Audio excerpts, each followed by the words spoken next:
Hi, and welcome to another episode of SWITCHCast, a podcast delving into the world of film brought to you by the team at Switch. Thanks so much for joining us. I'm Charlie David Page. I'm Jess Benton. I'm Daniel Lamon. And I'm Chris Edwards. It's Thursday the 9th of November 2017. On this week's show, with the announcement that Australia has had a record year in filmmaking, with over $1.3 billion spent in the industry, are we quickly becoming Little Hollywood? And we get all academic with a recent study that compares the quality of the trilogy format in both film and literature. Does one get better while the other gets worse? We discuss and debate. And as always, all our reviews and giveaways. Let's get straight into it with Murder on the Orient Express. Jess jumped on board to see the latest version of Agatha Christie's infamous novel. So did you have fun finding out who done it? Confession time, I have never read, seen, nor heard an Agatha Christie story, which actually worked in my favour here. Completely Blind is exactly how you want to walk into one of literature's most famous murder mysteries. I found the trailer less than titillating, the megawatt cast more than a little intimidating, Kenneth Branagh's moustache hypnotic and ridiculous, and Johnny Depp's presence at all just made me go yuck. I was so prepared to hate this movie, yet I was pleasantly surprised. You're the world-famous detective, Hercule Poirot. Avenger of the innocent. Is that what they told you in the papers? And you are innocent? You're fun.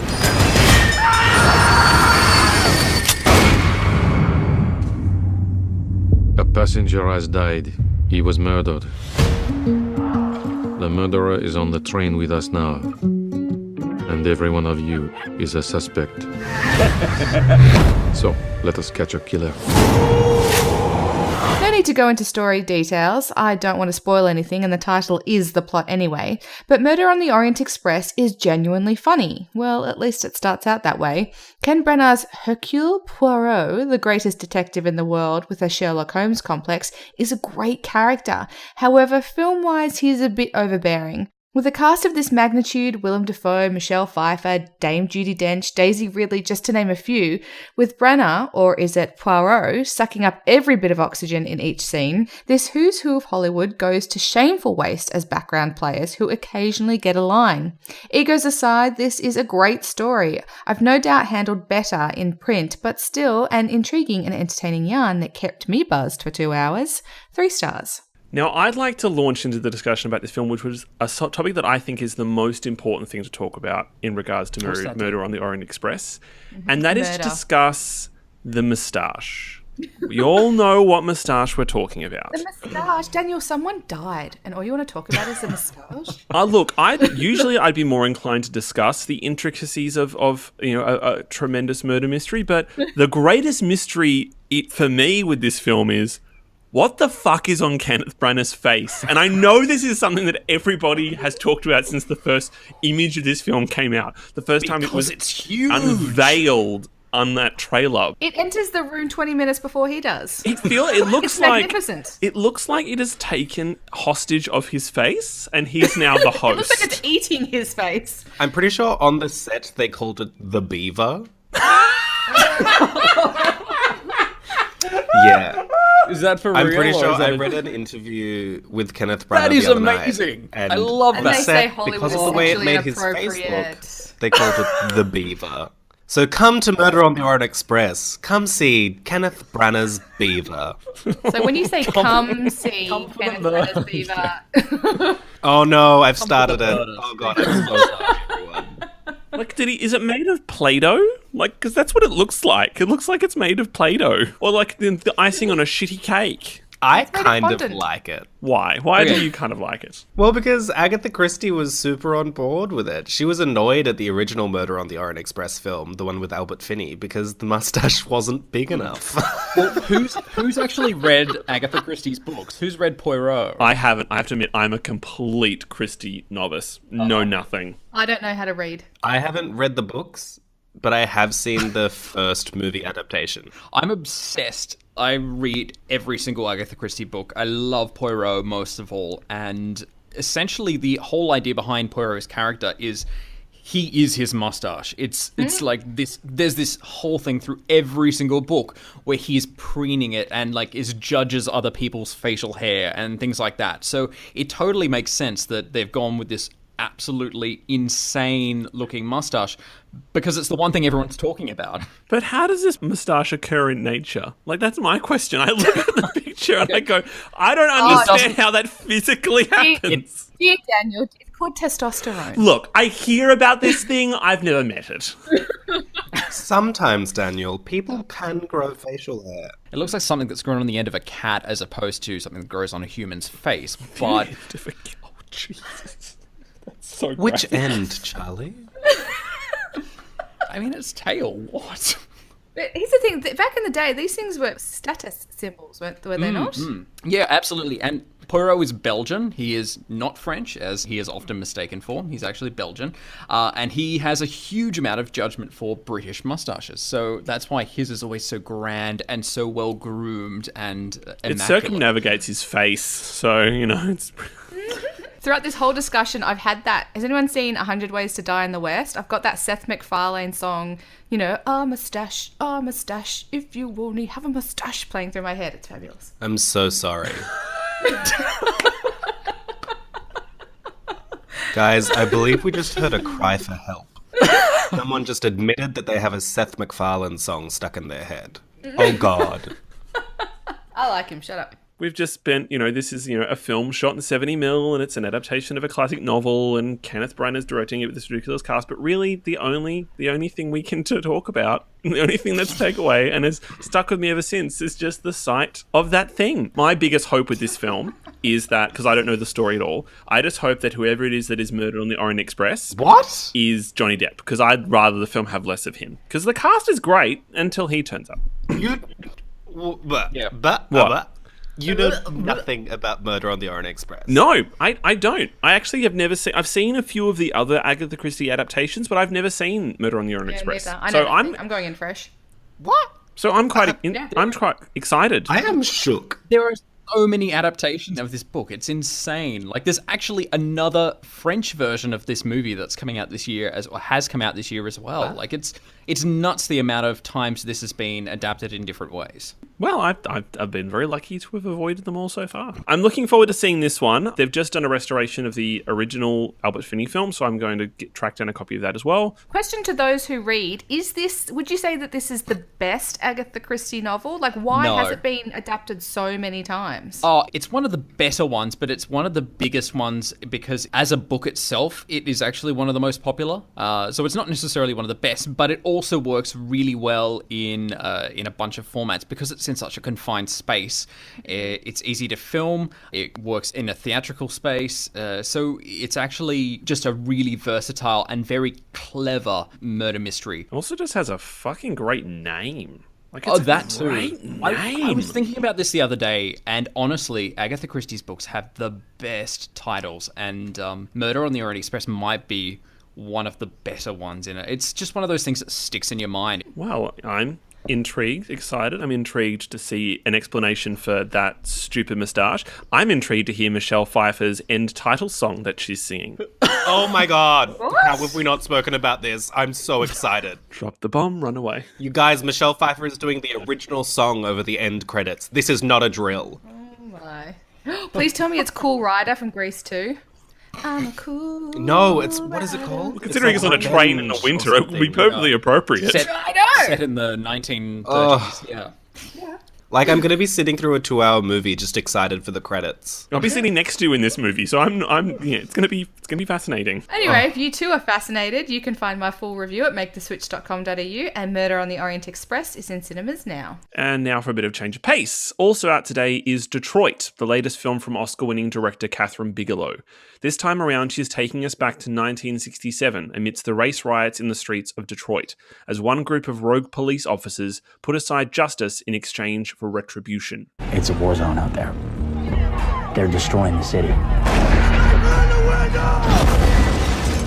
Whoa, hey, y'all seen this?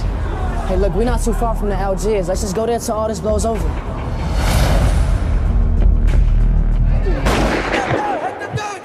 Who's shooting?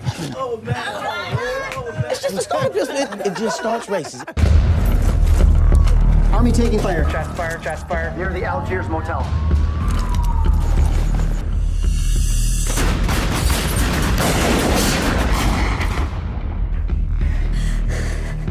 Let's not be stupid in this situation. You need to tell me where the gun is. I got all night, people. Tell me exactly what is going on here. 50 years after the 12th Street riot took place, it remains one of the largest citizen uprisings in the history of the United States, with 43 fatalities, hundreds injured, and thousands arrested. Penned by Mark Boal, who also worked with Bigelow on The Hurt Locker and Zero Dark 30, the story mirrors incidences of police brutality towards African American citizens in recent years. While opinions appear split over Bigelow's handling of the material, John Boyega and newcomer Algie Smith have received praise for their performances. Yeah, this is an interesting one. I'm a bit hesitant and fearful because there's been some really interesting conversations around this film based around, I guess, the ethics of telling black stories from white creators.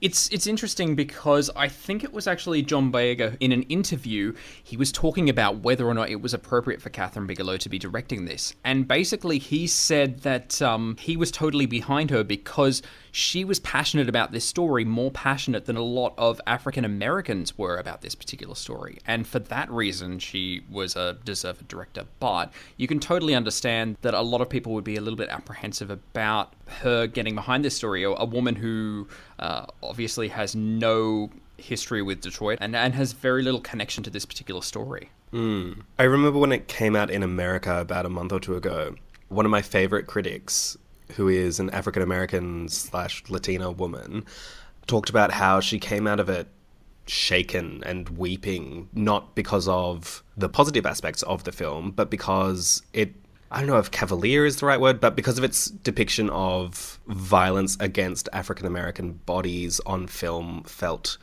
so exploitative. It's meant to be a very brutal film, but then the incident itself is meant to be incredibly brutal. Like, it's this situation where 3 of the 9 people who were in the motel that the police descended on were killed during that, and the others were very badly beaten. It's an interesting comment to make in terms of the depiction of bodies in states of violence, considering the 2 films that she's made previously were both essentially war films with extreme moments of physical violence. Again, when not having seen Detroit, though I mean, off the strength of Catherine Bigelow, I would like to see this film at some point. But yeah, maybe something of those, the style and the approach to depicting acts of violence has kind of fallen into the film in an inappropriate manner. Listening to the commentary around when it came out vaguely, because I didn't want to ruin anything for my experience of watching the film myself, but it didn't seem to hit as hard as I thought it would, considering the caliber of the team behind it. It'll be interesting to see how an Australian audience responds to it, considering it's such an American event. And one Australians don't know particularly well, so it'll be interesting to see how they respond to it. Also out today is Professor Marston and the Wonder Women. Chris took his lasso of truth along to catch this one, so was it super? Well, yes and no. Delving into the fascinatingly true story behind the creation of the most popular female superhero, Professor Marston and the Wonder Women is a particularly timely entry in the biopic genre, if not an especially impressive one. Beginning in the late 1920s, the film tells the story of William Marston, a professor of psychology teaching ahead of his time theories with his wife Elizabeth at Radcliffe College. While working on a prototype for the lie detector, the 2 meet student Olive Byrne, who comes on board as a teaching assistant but eventually becomes the third point in a loving, long-lasting polyamorous relationship. A person is most happy when they are submissive to a loving authority. I want to study her. She'll break your heart. You don't be jealous? I'm your wife, not your jailer. I think you long for an unconventional life. Maybe I just want her because you do. You think it's possible to love 2 people at the same time? Why not? What is normal? It can never happen. The world won't let it. The world can't stop us. As the 3 overcome their own judgments and begin to live their lives as a functioning 3-way relationship, one with a healthy amount of sex, bondage, and roleplay, they come up against an unenlightened society that doesn't care for these concepts, particularly as they begin to find their way into the pages of comic books. Though it may not at any point transcend its genre trappings, this is still a handsomely made and excitingly progressive film.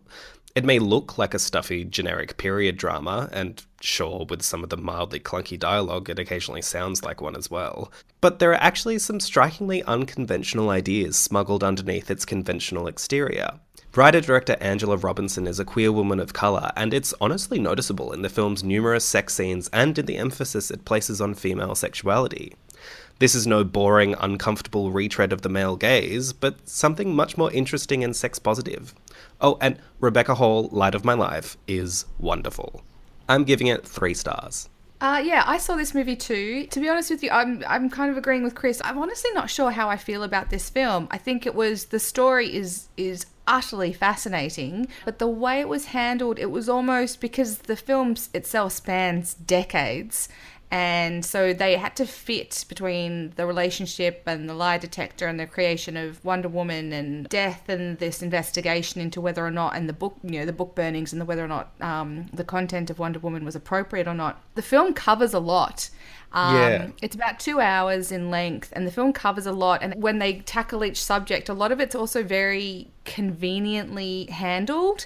Like when it comes to the introduction of bondage into the relationship, it's like, Professor Marston just stumbles into a lingerie store one day, and the next thing they know, they're at a seminar about bondage, and then they have an argument over it, and then the next scene they're fully engaged in it, and all of a sudden Olive walks out in a Wonder Woman outfit, and it's like, you can't actually, but it's almost like you see the light bulb above Professor Marston's head. And these things just didn't unfold like that. Like, also, a big chunk of the film at the beginning takes place at Radcliffe, which is the sister school of Harvard, which is actually somewhere that Professor Marston didn't teach at in real life. And the invention of the lie detector doesn't happen the way it does in the film. They took a lot of artistic license, including the way that Wonder Woman came about, which bothers me to an extent, but I guess the emphasis is on the relationship of these 3 people, and I just don't think it was given enough weight in the film. Like, they didn't really come across... Yeah, that's the word I'd use, because of the pacing. Like, everything just kind of glides along. Like, there's no weight to anything. Everything's a bit weightless. Yeah.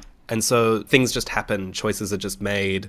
Sure, there are arguments about things and issues arise, but I don't know, the film just kind of keeps barreling forward to the next event that it has to cover. Yeah. But even their relationship, like, they sit there and go, oh, we have to act this way and we have to present ourselves this way so people don't know. And at one stage they do get found out, and all it leads to is a mild confrontation with their neighbours, and then that's it.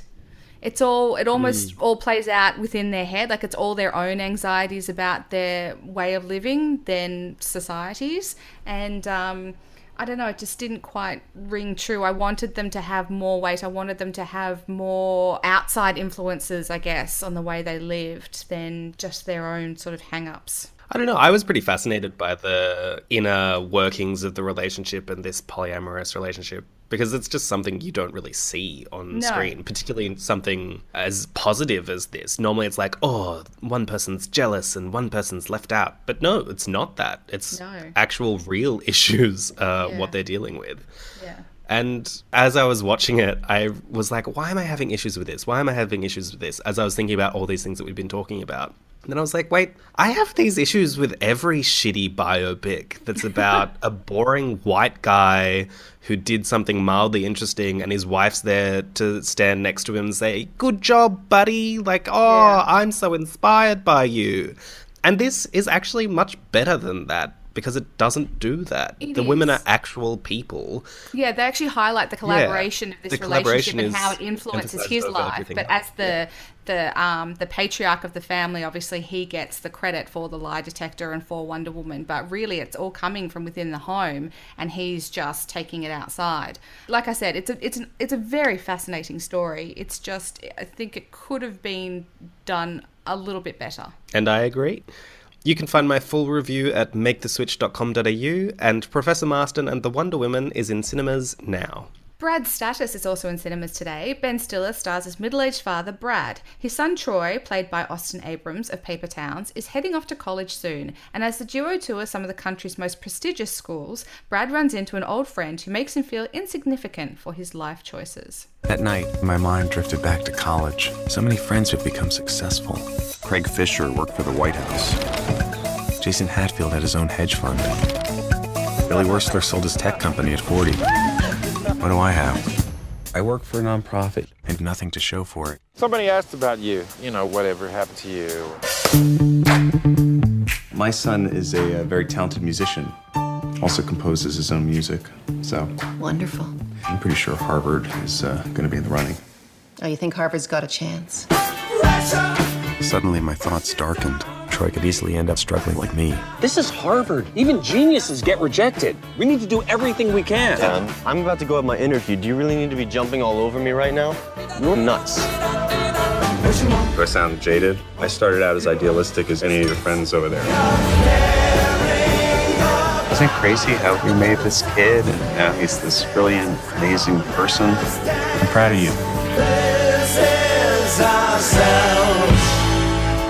Dad, you having some kind of nervous breakdown or something? Under pressure. Mike White wrote and directed Brad's Status. He was the writer of School of Rock, Nacho Libre, and numerous Dawson's Creek episodes, but seems to have taken a more serious approach to his work after penning the biting social comedy Beatrice at Dinner earlier this year. I've got to say, I, especially in the later years of his career, have become a real big fan of Ben Stiller. I am really excited to actually be able to see this film because it looks really interesting. It's got a fun little indie approach. It's this whole concept of, sending your child off into the world and realizing that so much of your life is invested in them, which a lot of parents go through. But it does kind of remind me a bit from what I've seen in the trailer. It reminds me of what I saw of Ben Stiller in Walter Mitty. So I'm keen to see this one. Yeah. Yeah, I agree. I'm all here for Ben Stiller's middle-aged crisis stage of his career. Crisis. It's a revolution. Okay, mate. He seems to be making a lot more carefully judged decisions in terms of what he does. He doesn't make as many films anymore. If we ignore Zoolander 2. The Night at the Museum series has finally come to a close. Thank fuck.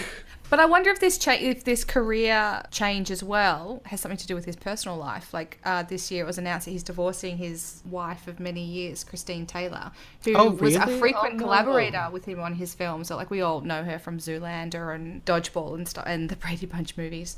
So I wonder if if it's a reaction to his personal life crumbling. Is that why she was killed off at the beginning of Zoolander 2? Spoiler alert! Or maybe that's the reason for the divorce. Oh, please. As well as all of Mike White's writing credits, this is also his only his second directorial feature film, and his first one in 10 years. Year of the Dog was the last one that he did. So that's a thing, as well as doing much more mid and serious work after Beatrice at Dinner. Seems to be like stepping into the director's chair, which I guess, the vote of confidence if Ben Stiller wants to work with someone who has limited directing experience as Mike White has. Well, that's why I'm hoping that Ben Stiller has kind of seen this script, fallen in love with it, and the actual outcome is something that's kind of fun and unique. I mean, you look at the trailer and it does look like one of those really nice, heartwarming father-son bonding kind of films. Ben Stiller has this like brilliant awkwardness to him, and Jenna Fisher's in it. I think it just looks really Jenna nice. Fisher's in it. She's great. We love Jenna Fisher. But I think Ben Stiller, as a writer and a director himself, I think he's willing to give these people shots because someone did him once upon a time. He was, the goofy comedy guy who was Jerry Stiller's son, and he's made some fantastic movies. And so I think he gives a lot of weight to these small or first time or second time writer directors. Like he makes his mainstream films and he makes his little films and he makes his Noah Baumbach films, and I love that about Ben Stiller, that he's so well rounded, and I don't think people give him enough credit for the indie films that he makes and the stuff that he makes himself, like, your Walter Mitty's and things like that. He's also totally a silver fox now, and I just don't know how I feel about that. Do you guys remember him in Tropic Thunder? He was ripped. I don't remember a lot about Tropic Thunder, to be perfectly honest. Yeah, same. Well, finally out today, Conor McGregor Notorious is in cinemas. This documentary on the world's biggest mixed martial arts star was filmed over the course of 4 years. But is that enough to hook you in? Jake went to the fight and filed this review for us. Irish fighter Conor McGregor is the biggest pay-per-view draw in the sport of mixed martial arts and a global superstar. He's the first fighter in the UFC to hold titles in 2 weight divisions simultaneously, and has main evented 4 out of the 6 highest selling pay-per-view events in UFC history. He's also known for wearing loud 3-piece suits, screaming really dumb things into the camera, and slagging people off. Filmed over 4 years, the new documentary, Conor McGregor Notorious, has been promoted as a deep dive into McGregor's rise to the top of the UFC world.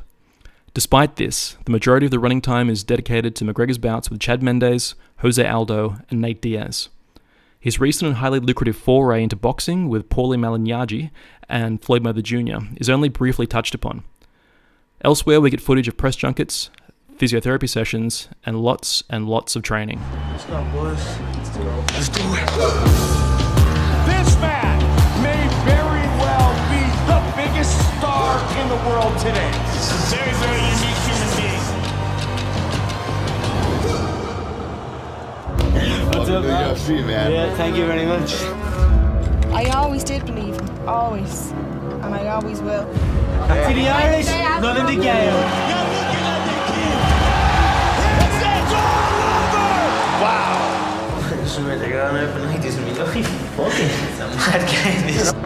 Conor is training without ACL. You're not supposed to be able to walk without ACL.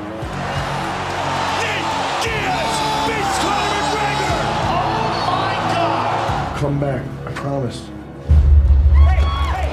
It's past the little schedule fight for me now.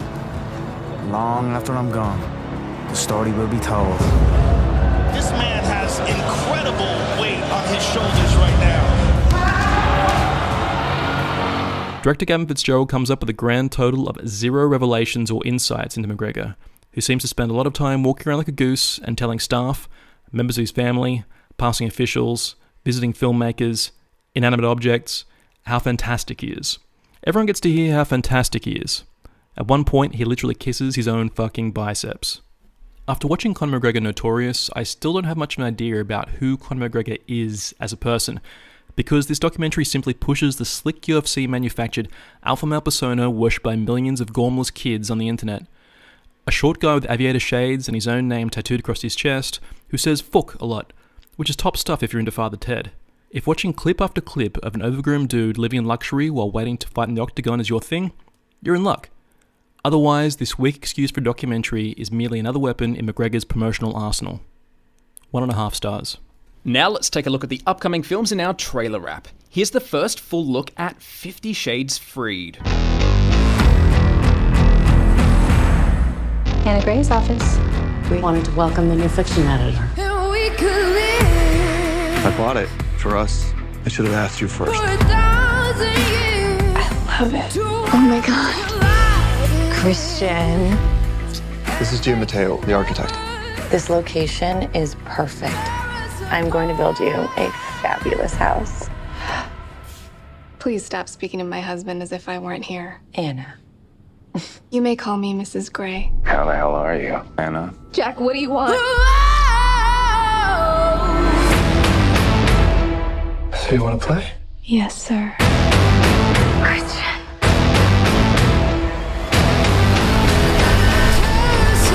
I made a vow to love you faithfully, forsaking all others, Did you sleep with her? to comfort you in times of need, and to keep you safe for as long as we both shall live.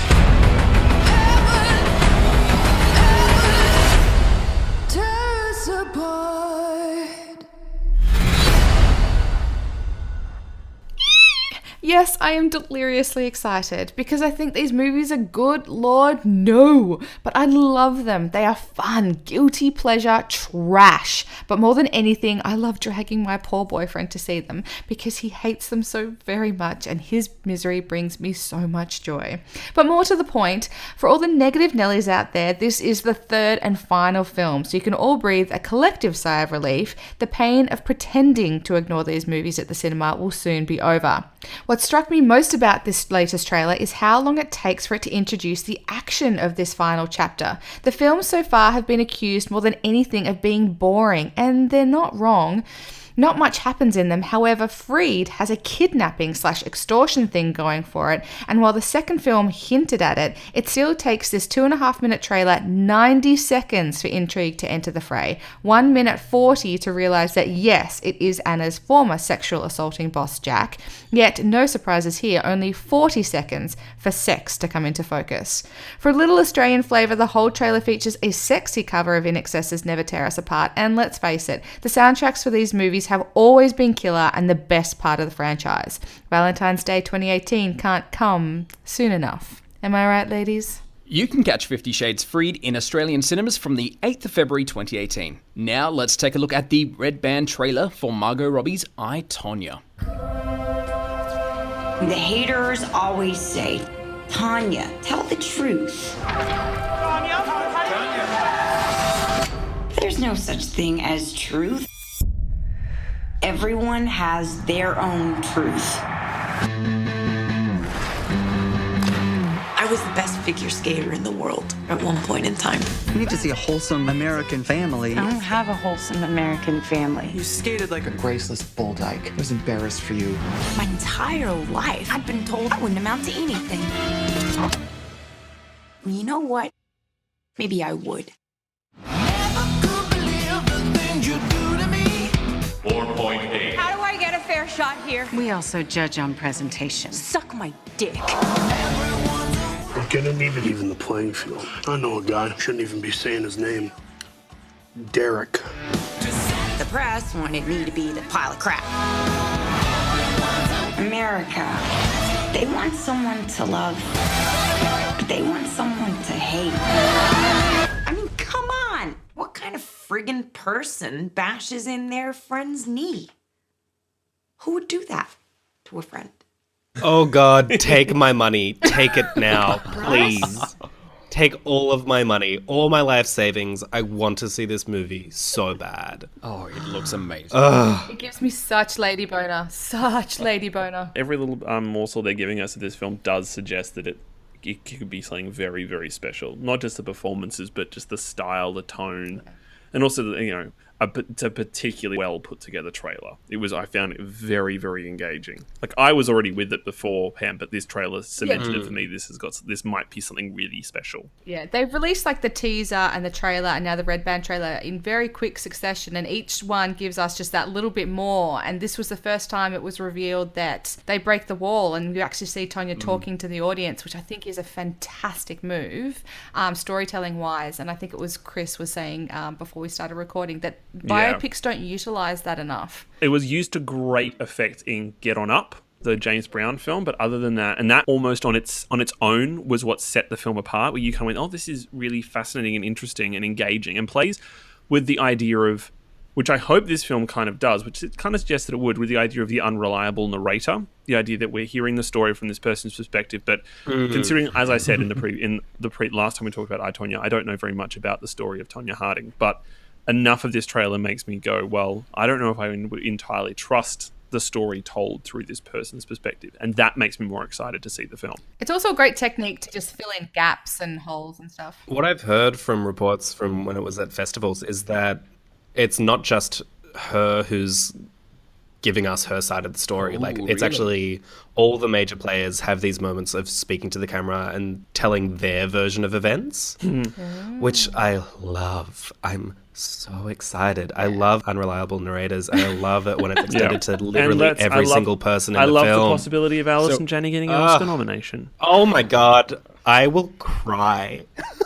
I didn't even cry when Viola Davis finally won hers, but if Alison Janney wins an Oscar, I remember that day. You didn't cry. I guess because it was just given. And have been for 15 years. And this is such a white trash story, and I love it. Yeah. I love it so much. Not only is it so well put together, this trailer, it's really, really cleverly done. I don't know if you guys noticed, but it's actually a direct continuation of the teaser trailer. Where the teaser trailer ends, this trailer picks up. I actually think we've misjudged what the teaser trailer was. I think it was a trailer tease. Because I thought that when I watched it, and I was like, oh no, we were just given a tease. It's a teaser. No. It's very hard to know anymore with this fucking trailer teaser thing. Like, you never know when. Like, I remember when I watched the very first trailer for Arrival, I went, "This is brilliant! What a brilliant trailer! It gives me nothing. It's very short. It's very to the point." And then I realized it wasn't the trailer. It was just a tease of the upcoming trailer, and was disappointed that wasn't how they publicized. Anyway. It's very confusing. I think that gets into a different issue I have, which is less with like trailers and all that's going on with trailers at the moment, and it's more just with your stupidity, Daniel. That's not of late though, Chris. It's a continuing issue. Thank you. Went there. No, I guess Thank you for voicing your concern.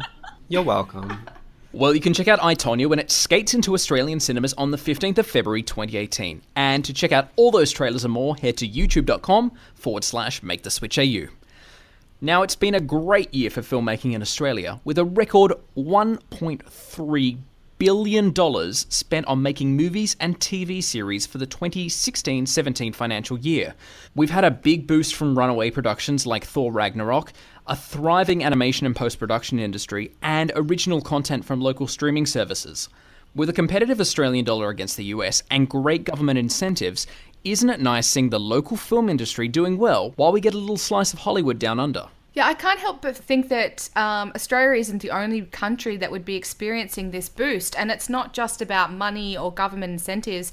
It's about content and outlets. There's so many more outlets now with all these streaming services and cable channels and things like that. And they just need to fill it. And so Australia in particular, when it comes to the Gold Coast and Fox Studios here in Sydney, we've had this infrastructure for decades. And it just needed to be utilised more. And I think outside companies, and the UK and America are finally realizing that, with these government incentives and the dollar, and not only that, but amazing post-production houses here in Australia, these people are finally waking up, and it's just also supply and demand. Like, there needs to be more production, so there's not enough places to shoot them all, and so they're looking at international resources and come on down, people. The water's great. We have a lot of advantages here, being a very good work ethic in the industry. We have the advantage of being an English-speaking country. We have the advantage of having a great variety of different locations in the one country. And the government is basically begging industry to come down and shoot here because they are offering like millions of dollars in rebate to get people down here because they know it will make them money in the long run. So there's so many good reasons to be filming in Australia, and it's nice to see. This financial year it was $667 million, so that's almost half of the money was from these runaway projects, these foreign films that came to shoot in Australia or did their post-production in Australia. It also gives great opportunities for developing Australian filmmakers by working on major productions. I know definitely. that for Alien Covenant, it's Alien Covenant, but we'll just forget that for a second. There was part of the deal was that Ridley Scott had to take on, I think, 3 assistant directors that had to be Indigenous Australians, and part of this of the rebates and subsidies that the government gave were that they had to take on a certain number of internships or assistants on the film, and specifically had to be Indigenous filmmakers. So in that, it gives young up and coming Australian filmmakers the opportunity, particularly because realistically Australian film itself is not really offering them that much of late. If you're working on an Australian film, they're generally very low budget comparatively. You just don't have the opportunity to have 3 assistant directors on any Australian production. You're lucky if you've got 1. So yeah, that's a huge advantage to the Australian film industry. But not only that, but it's every department who would be benefiting from that. You'd have people in lighting, audio, the camera department, like literally everything. You'd be learning a whole lot from a massive Hollywood blockbuster coming and shooting here in Australia. My question, though, and I asked this of you and Jess, Charlie, because I don't know much about the mechanics of the film and television industry in Australia, but does the government offer the same kind of support and rebates on Australian films? Because there is the kind of counterbalance to that where we're excited by Thor, Ragnarok, and Alien Covenant and all these major American international productions coming here, but our film industry is suffering significantly.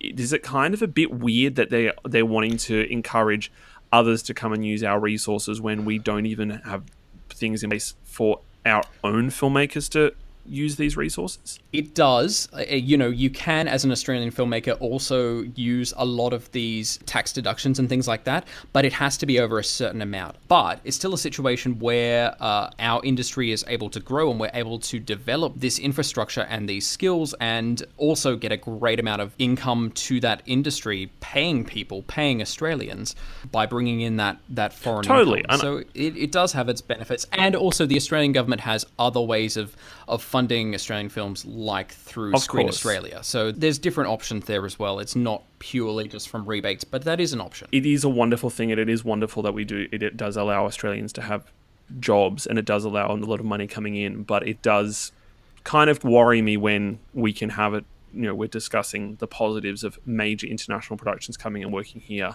and yet it's very hard to name many Australian films from the past few years that have actually broken the Australian landscape zeitgeist. That, there's this, we have a lack of support for Australian films in Australia. I mean, you look at the list of the films that were just nominated for the AACTA awards, and you've got films like, Hounds of Love, which nobody in Australia even knew existed, and Berlin Syndrome, which was, opened at Cannes and barely opened here.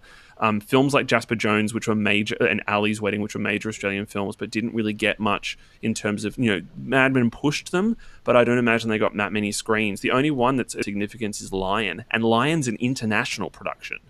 Like, it's basically a British film. You can get a 40% tax rebate on feature films and 20% off things like TV series and anything that's not film, if you're spending over $500,000, and that includes series as well. So, 40? It used to be 30. Yes. That 30% is actually what's known as the producer's offset equity. So essentially, if you apply for this and you get approved, you straight off the bat you have 30% of your budget already. So you can kind of use that to refinance it and get producers and financing from outside areas. So it's a really good scheme that Screen Australia and the government came up with years and years and years ago. I just don't understand why it hasn't sort of translated into great productions. I think one of the problems is Screen Australia has a set amount, let's say it's $200 million that they have to spread out against several productions a year. Yeah. And the thing is, they're trying to be a little too liberal with it, and they try to make as many productions with that money as they can. So they sort of I'm just throwing figures out here, I'm just making them up off the top of my head. So let's say instead of making 10 really good movies, they make 30 really cheap, mediocre films that don't spend enough money on prints and advertising, and they're so low budget that they don't get enough screens on board to show them. They need to find that balance to really get these names out there. But instead they sit there and go, no, prestige and festivals and it's going to be great. It's like, no, you need to make money. Yeah, I have to say, I think where Australian films get let down most of all is because people have a preconceived notion of Australian films, they do get let down in the marketing side, which is exactly what you're saying, Jess. And I think one of the films which did it best in recent years, and it showed it in its box office results, was The Dressmaker. I think they had a really good marketing campaign.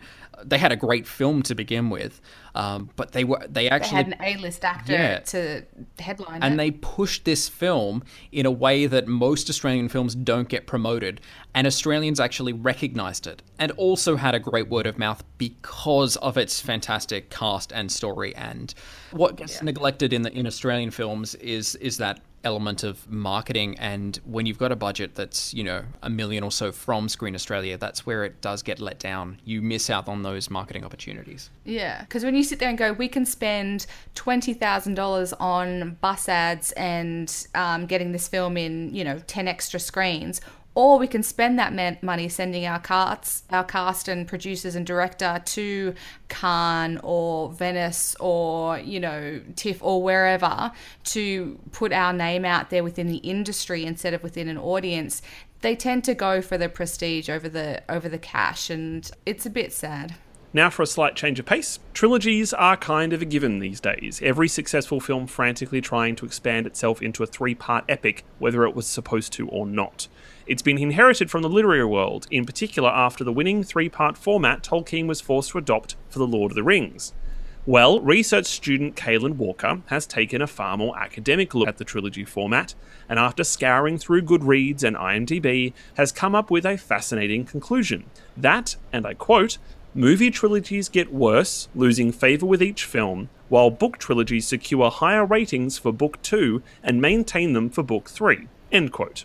Now, if you take a moment to think about it, Kaylin might have a point. How many film trilogies fall flat on their face, while book trilogies seem to only get better and better as they barrel along towards their finale?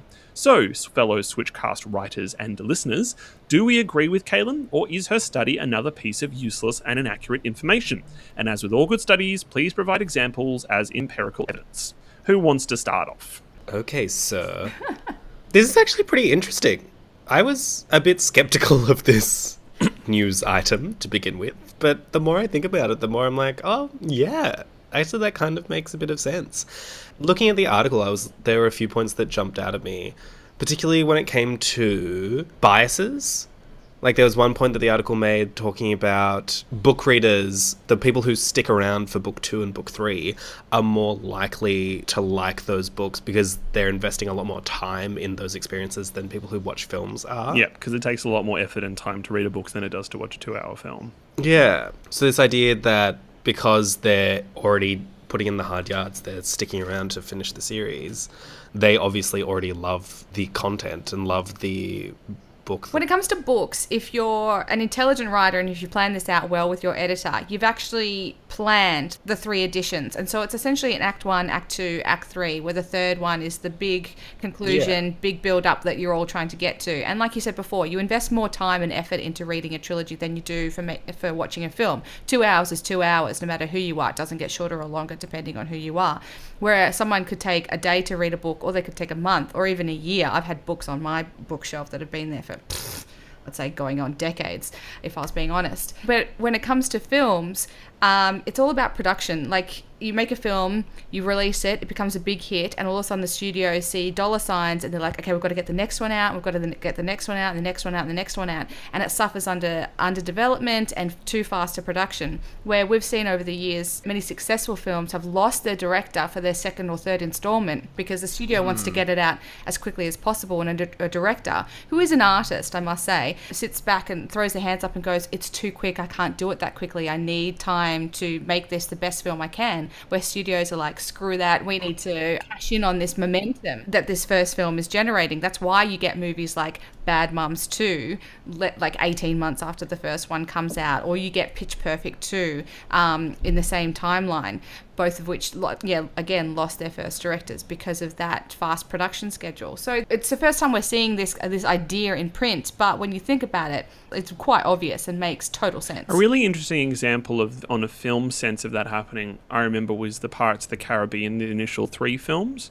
Because the first one, no one thought it was going to be successful, and so they made it, and it had enormous plot holes, but it was fine because it was a lot of fun. But it was interesting watching them have to then develop the second and third ones to create a sense of a trilogy, because by that point we had The Lord of the Rings, and everybody loved the idea of this 3-act story, which is a great concept. It's used beautifully in many examples.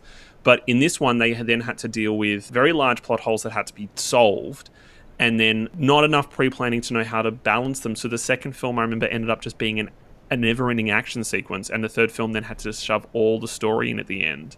I think you're right, Jess. It comes down to that sense of planning, but authors have to take a tremendous amount of care and effort to make sure that their stories function, because they're having to lay groundwork. Like Philip Pullman in the Dark Materials trilogy has to lay down a tremendous amount of groundwork in the first book to make the third book make sense. So, but with films, oftentimes, if it is a sudden flash in the pan success, all of a sudden you have to deal with coming up with a 3-act structure for something that never intended to have a 3-act structure.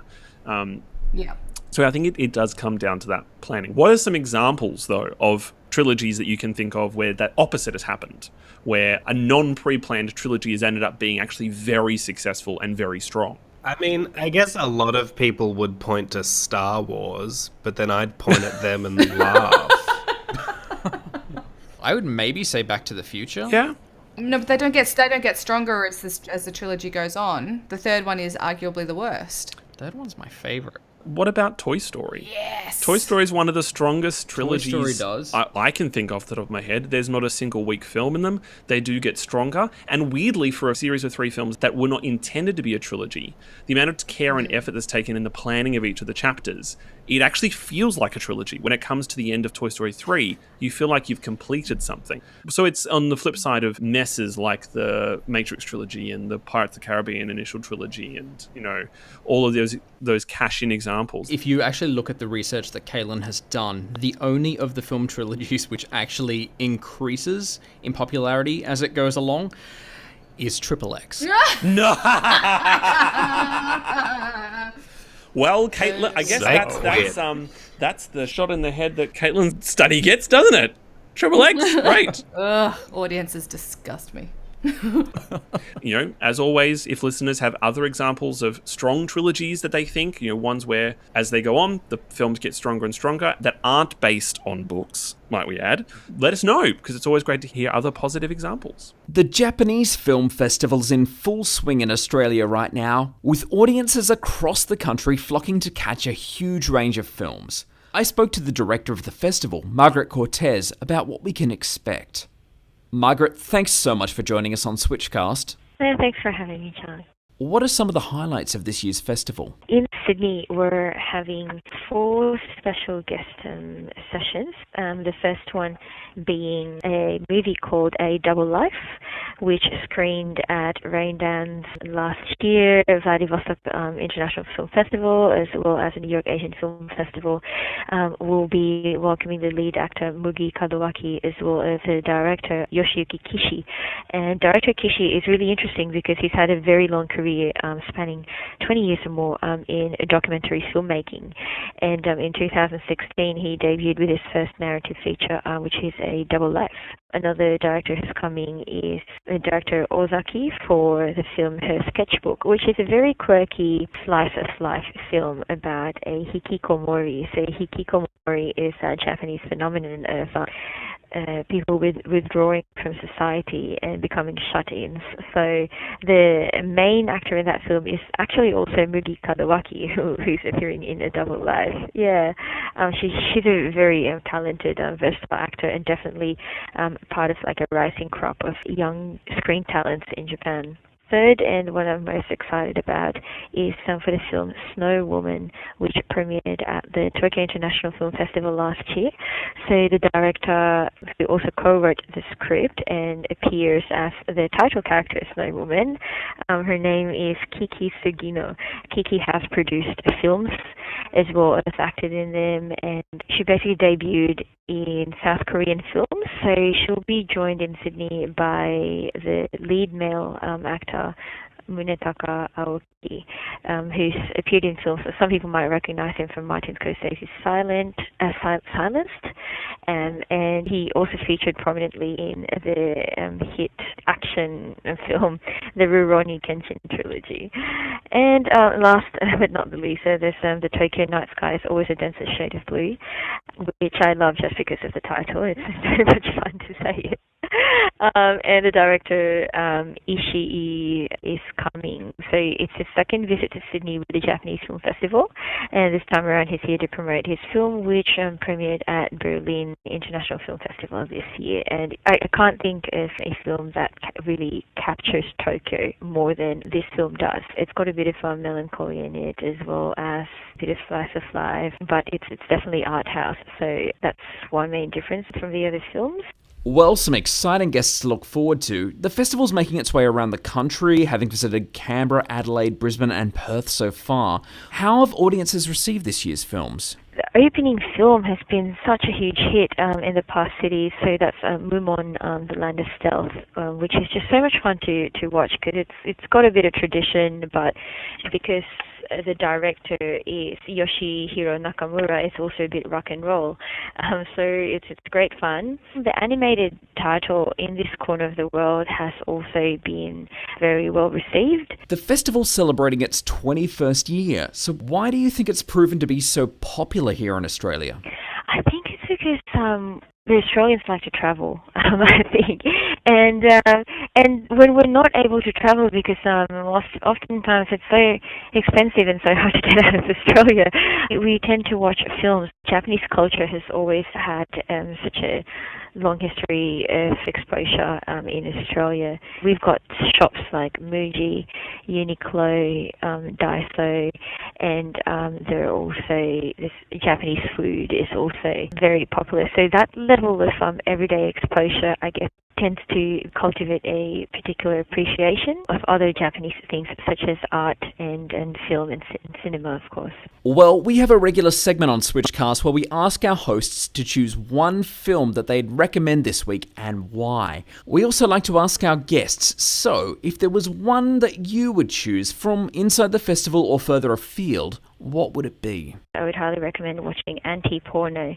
So it's directed by Sion Sono, who's an infamous Japanese director. Yeah, Anti-Porno is just, it's a subversive art house film, and nothing in it is what it seems, basically, and you just have to take it as it comes. It's a commentary on the film industry in general, and at the same time it also tackles a lot of feminist issues. So that's something that we just don't see in Japanese film in general, or in film in general, I think. So it's a brilliant film, and I highly recommend people who are up for something different, who are up for a challenge, and who really want to explore a different kind of Japanese cinema. Anti-Porno is one of my must-watch films from the JFF program. And how can our listeners get more information on the festival? Yes, so all the film information and the schedule are available on JapaneseFilmFestival.net. You can also add us on Facebook, where you'll find links to the trailers as well as the different film information pages on our website. Well, we're looking forward to the Japanese Film Festival hitting Sydney and Melbourne. Margarett, thanks so much for your time. Thanks very much, Charlie. And we'll be covering the 2017 Japanese Film Festival when it hits Sydney from the 16th of November and Melbourne from the 23rd of November. So keep an eye out on maketheswitch.com.au and our social media channels for all of our reviews. Now it's time for giveaways, and we've got some great ones up for grabs this week. Today's your last chance to win one of 5 double passes to the Cine Latino Film Festival. Screening in cities across the country, this year features a great lineup, including the comedy You're Killing Me, Susanna, starring Gael Garcia Bernal, Cannes winner Gabriel and the Mountain, Venezuela's submission for Best Foreign Language Film at the Oscars El Inca, and a spotlight on Argentinian cinema, including Inseparable, a remake of the French hit The Untouchables. We also have 3 copies of The Civil War up for grabs on Blu-ray, and that's the documentary, not the Marvel film. Ken Bird's award-winning, groundbreaking documentary series brings to life America's most destructive and defining conflict. This 9-part series has been digitally restored and includes over 2 hours of new bonus material on 6-disc set, the first time it is being released properly on Blu-ray in Australia ever. I'm very excited about it. We're also giving you the chance to witness Blade of the Immortal in cinemas, with 5 double passes up for grabs. In Takashi Miike's 100th feature film, a fearsome samurai, played by Takuya Kimura, is cursed with immortality and must slay 1,000 evil men to regain his soul. Been there, buddy. This beautifully choreographed bloodbath deserves to be seen on the big screen, so for your chance to win this and all of our fantastic giveaways, head to maketheswitch.com.au/comps now. And before we go, we'd like to offer you some cinematic inspiration, with each of us suggesting one film that you should see this week and why. So we've, in previous weeks, had both Disney films from Jess and Julie Andrews films from Daniel. This week I'm going to combine the two and choose Mary Poppins. Aww. The tale of a magical nanny who comes and lives with 2 children and takes them on wonderful adventures whilst teaching them lessons and singing amazing songs, while Dick Van Dyke for some reason hangs out in the background. I'm not really entirely sure why he's in the film, but I'm not complaining. Because of his stellar accent. Yeah, he admitted recently he's actually mortified. He is so embarrassed by the accent he had in Mary Poppins, so... That's a classic. But, accent aside, yes, this was a huge part of my childhood. It is one of those films which I can go back and watch. Its musical numbers are amazing. For its time, for 1964, it had some of the most spectacular visual effects committed to film. Honestly, there's nothing not to love about this. And Julie Andrews gives a stellar performance in this as the lead role, of course, Mary Poppins. So, yeah, my recommendation for the week, right there for you. Go and watch it. Relive your childhood. Bravo, Charlie. Bravo. Jessica, what about you for this week? All right, I'm going brave because I'm about to recommend one of my favourite movies of all time. This is a adolescence-defining film. For some people, it was Clueless. For others, it was Mean Girls. When I was around 13 years old, it was Empire Records. This is one of the greatest films ever. It's a comedy. It stars Anthony LaPaglia, Renee Zellweger before she was Renee Zellweger, Liv Tyler, Robin Tunney, Ethan Embry. It's amazing. It's a day in the life of a group of teenagers that work at a record store where everything happens from requited love, unrequited love, larceny, misguided shoplifter, Rex Manning Day, a megalomaniac, former pop star with a really bad haircut and some shiny pants. And it's absolutely amazing. The soundtrack to this film is awesome, and it has some of the best performances. It's so funny. It is infinitely quotable. And what's with today? It is such a fun movie to watch during a sleepover as well. For any teenagers out there listening, it's so good. And it has such a special place in my heart. And not only that, but every year, if you are a fan, you get to celebrate Rex Manning Day, which is associated with the film. You'll get it once you see it. There's a dance that's involved. Charlie can back me up on this. It's one of the best films ever. And I highly recommend Empire Records. Not today. We can't. Not on Rex Not on Manning Rex Manning Day. Say no more, more. Hey, Jess, do you want to know something really fun about Empire Records? Go. Spill. It came out the year after I was born. Shut your stupid face. Mute his microphone. He's now banned from SWITCHCast. Hello. That doesn't stop it from being an amazing film. Anyway, Daniel, can you please shut Chris up and tell us what your film this week will be? My film this week is Charles Laughton's 1955 Southern Gothic classic, The Night of the Hunter. It's about a young brother and sister who are being pursued across the southern landscape of the United States by a sadistic preacher played by Robert Mitchum who wants to steal something that they have been protecting. It's beautiful. It's beautifully shot. It's very reminiscent of the German expressionist silent films of Murnau and films like Dr. Caligari. Mitchum is incredible, and it's the only film that Lawton ever directed. It's a beautiful adult fairy tale, and it has an amazing performance, or another amazing performance from Shelley Winters and Lillian Gish. Highly recommend Night of the Hunter. Awesome. And Chris, what film made after the year 2005 will you be revealing for us this week? So I'm actually going to cheat. What? And I'm taking inspiration from the phrasing you use in the intro to this segment, Charlie, which is cinematic inspiration. Bring chaos. Bring chaos. I'm actually not picking a movie because YOLO, I'm really sick. You can't be mad at me because I'm sick. Cough. Pretty sure I still can. And so I'm actually going with a podcast. Yes. Hee hee.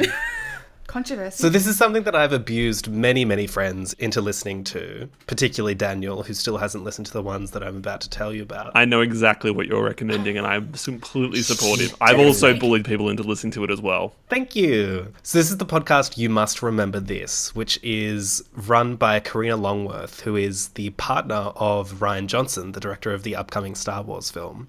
And it is about secret and or forgotten stories from Hollywood's first century. And it is one of my favorite things in the known universe.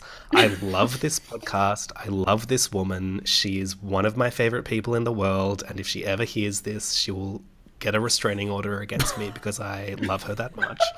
But she tells these amazing stories so well. And they're about celebrities, films, movements, all highly specific. I recommended this to one of my friends and they came back and said, oh yeah, it's a pretty good Wikipedia page, and I wanted to punch them in the throat. But anyway, recently this week I re-listened to one of the series that she does, which is a 12-part series called Charles Manson's Hollywood. And it is one of the best long-form storytelling things I've ever encountered. She delves into the entire history of Charles Manson, from birth and the days that he first came into LA to right up until the trials for the Manson family murders. But she delves into it in such an interesting way because she looks at the specific Hollywood figures that were influenced or affected by Manson and his family. And so she finally gives life back to... Oh, no, that's a really bad way to say that. She finally acknowledges the story and the history and the personhood of Sharon Tate. She delves into the Roman Polanski issues in a really interesting way. And some of the stories that she tells are just beautiful and devastating and tragic, and really gets into all of the lives that this insane man ruined. It's also a very pertinent podcast to listen to during the sexual assault allegations, to hear how long existing this problem has been and how it's been a part of Hollywood since the very early days of its foundation. That's one thing I find particularly surprising and shocking about listening to it. So yeah, that's my suggestion for the week. Fuck you, fuck the lot of yous. I did a fucking podcast rather than a fucking movie, so get wrecked. Boom.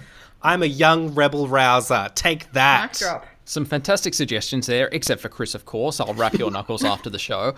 And you can find the links to all the articles we've talked about on this week's podcast at maketheswitch.com.au. Please subscribe to SWITCHCast on iTunes or your favourite podcast platform, and don't forget to rate us. And stay in touch on Twitter. I'm at Charlie_David. Jess? I'm Miss Jess _Switch. Daniel? At Daniel Lamon. And Chris? At Chris C. Edwards. Like it, follow it. You can find us on Facebook, Twitter, Instagram, and YouTube at MakeTheSwitchAU to stay up to date with all the latest reviews, news, trailers, and giveaways. And you can find all the notes and links to everything we've discussed on this week's podcast, as well as other episodes, by visiting switchcast.com.au. On next week's show, Jake will share his review of the bloody brilliant Blade of the Immortal. I'll be heading off to the Atomic Spy School to learn the skills to become an MI6 agent. And I'll have my verdict on Nicole Kidman and Colin Farrell's Twisted, The Killing of a Sacred Deer.